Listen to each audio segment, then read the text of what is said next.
If you've followed Suitcase Monkey over the last couple of years, you've seen us travel far and wide around the globe. Well, we thought it was about time that we welcome you properly to our home country of the United Kingdom. On this trip, my wife and I will be leaving the frantic London life behind for the calming city of Bath. Located in the southwest of England, Bath is home to the UK's only natural hot springs, where you can bathe just like the Romans did, albeit in a slightly more elegant surrounding. We will be navigating its numerous streets, sampling some local must-eat cuisine, and trekking along one of its many countryside walks. This is Suitcase Monkey having a weekend away in the old Roman city of Bath.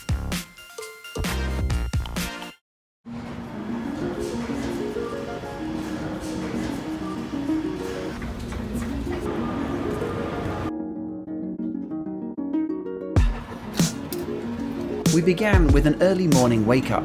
We'd booked the 9 AM train from London Paddington, returning the next day in the late afternoon.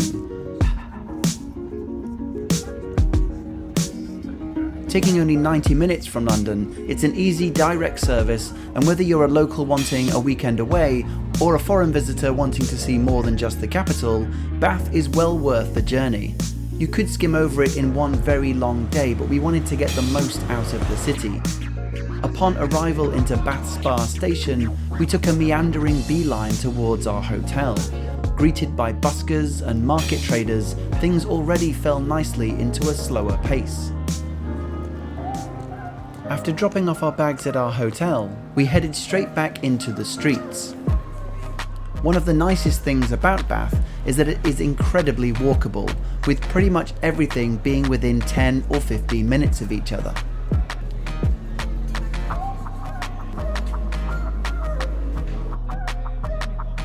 Our first point of call was the Roman baths themselves, which is the must-do attraction in the city. It can get quite busy at peak times, but I'm told the queue rarely goes beyond 30 minutes. You can pre-book your tickets online, but for us, things moved pretty quickly and we were inside before we knew it. There are only 2 Roman baths in the world that still have natural hot spring water flowing into them, and this is one of them.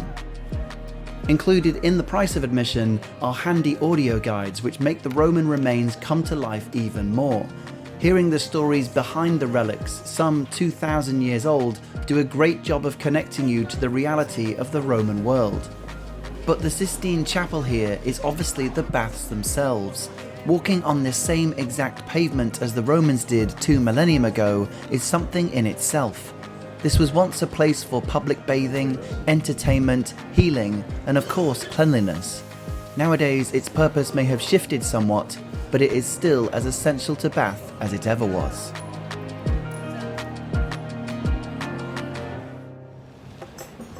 So getting a bit peckish now, so we're just going to go and find a tea room, which shouldn't be too hard in this area, there's loads of them around, and we're going to go and get try and find a scone or a Bath Bun, which is all the rage here.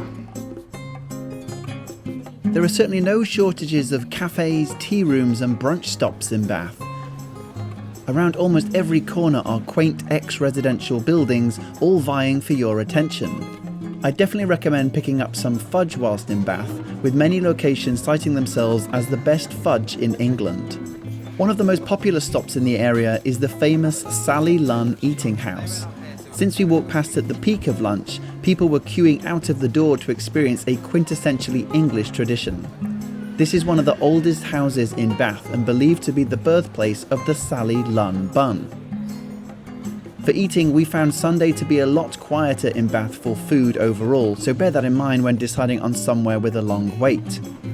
We did, however, find ourselves very lucky to grab the last free table at the Bath Bun tea shop, which was like stepping back into history. It was here that I had my first ever Bath Bun. Dating back to the 18th century, even Jane Austen was a fan. The Bath Bun is laced with sugar and fruit, and is certainly not to be confused with the Sally Lunn bun.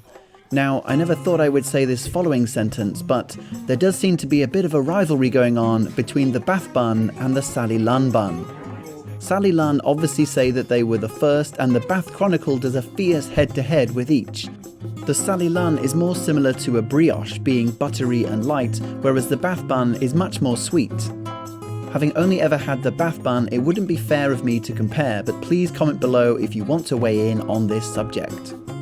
Nevertheless, the Bath Bun tea shop was a tasty experience, and we were now re-energized to burn off some extra calories. So we've eaten, and now the plan is there's about a 90-minute walk called Walk to the View, where basically you can just walk to the view of Bath. So a little bit of a trek. There is a skyline walk, which is like a 3-hour, 6-mile walk, but I think we're going to go for something a little less hardcore.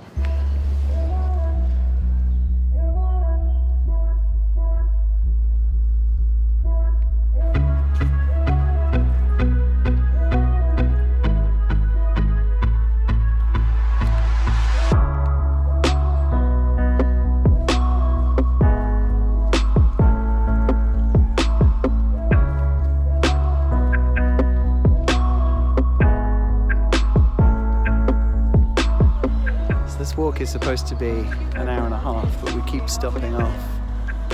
Keep stopping and taking photos and video because it's so picturesque.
I don't think they could have picked a better time with the sun. It's about an hour or two from sunset. It's kind of the old Long Shadow's pre-golden hour effect.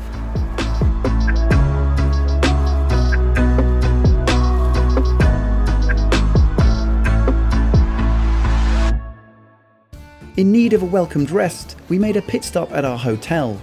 For those unaware, the Travelodge is an affordable chain in the UK who also just happen to have the greatest catchphrase around. Since they are a no-nonsense budget, let's just give you what you need kind of place, their motto is simply this: that's travelogical. And as we discovered in our room, this was certainly true. Curtains that remove light, keeps water in, and welcome light in and lets water out. Sockets on both sides, light switches on both sides. It's also got USB charger for wee. Travelogical. Very travelogical. Travelogical. That's travelogical. That's travelogical. It's travelogical. Very travelogical. No, that's not travelogical. One piece of advice I would definitely give is to pre-book if you have somewhere specific in mind for dinner. For us, on a Saturday night, it took 3 attempts to find a vacant table. Fortunately for us, after a 30-minute wait, Pinchos turned out to be a really tasty tapas restaurant. After this, we wandered back and rested our head onto some very well-placed pillows. Also, travelogical. After an early morning wake-up, the first thing we did was to head to our other must-do attraction here. The Thermae Bath Spa is the only place in Britain where you can bathe in naturally warm, mineral-rich waters. You obviously can't take any photos beyond the changing rooms, so I want to thank Thermae Bath Spa for letting me use some of their footage here. First, you get given a smart band which doubles up as your locker key and allows any further charges, such as food, to be loaded onto them to pay later. You start in the Minerva bath, the largest of all the baths here, complete with massage jets and whirlpools. We then made our way to the wellness suite, which was probably the most sophisticated one I have ever been in. They have steam rooms, infrared rooms, and an ice chamber, which is as cold as it sounds. And we ended in the celestial relaxation room. Here you lie in a darkened space room as if you were a naughty Neil Armstrong on his day off. All of which help make this entire floor a completely unique experience. Similar to the original Roman baths just a stone's throw away, the main attraction here is the open-air pool. Situated on the rooftop with an overlooking Bath Abbey, this is about as close as a Roman bathing experience as you can get. Enhanced by air seats and bubbling jets, it was probably my weekend highlight and a must visit. It can get very busy here, especially on the weekends, but it never felt overcrowded since they manage how many people are in the space at one single time. We actually walked past the day before to see long wait times, which is why we came back the next day. Joining the queue at 9 AM, we were in around 45 minutes later. If you are interested, I would recommend checking out their website for more details, which again I have linked below in the description. After all of that floating, our stomachs needed some brunch. We ended up at the Boston Tea Party, which was exactly what the doctor ordered for a Sunday morning. Oh, and also everyone at some point in their life needs to sample a full English breakfast. Lovely. We still had around 4.5 hours to explore this compact city, with 3 things remaining on our to-do list. We decided to drop off our bags at a left luggage spot right in front of Bath Spa station. This only cost a few pounds and made things much easier for our eventual return back to London. As mentioned, Bath is a perfect place for walking. The fact that the city itself is a World Heritage Site gives weight to the places you will undoubtedly bump into on foot. Pulteney Bridge was built in the 1700s crossing the River Avon. It is one of only 4 bridges in the world that houses shops for its full span on either side. The 3 other bridges are in Erfurt, Germany, Venice and Florence, which at this point provides a great opportunity to say that if you're enjoying this vlog, please also check out our Tuscany video where you can see that bridge in action. The shops lining the bridge themselves are very narrow, which even span 2 floors, giving you a unique view looking out onto the river. As our hours in Bath counted down, we headed northwest. Here you will find some of Bath's best examples of Georgian architecture, including the Circus, as well as the impressively large Royal Crescent.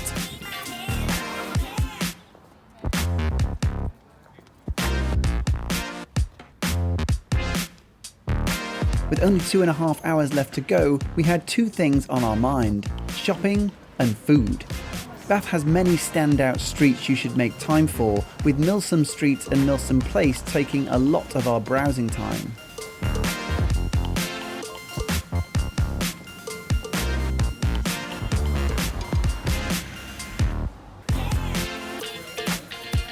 And finally, to stock up before our journey home, we ended up at the Georgian Tea Room. And what better way than to end our time here than with a classic toasted tea cake and cup of English breakfast tea. If you've enjoyed this video, then please give it a thumbs up below. It really helps us spread the word and is appreciated. I will be making more UK travel vlogs soon, so subscribe to be notified on their release.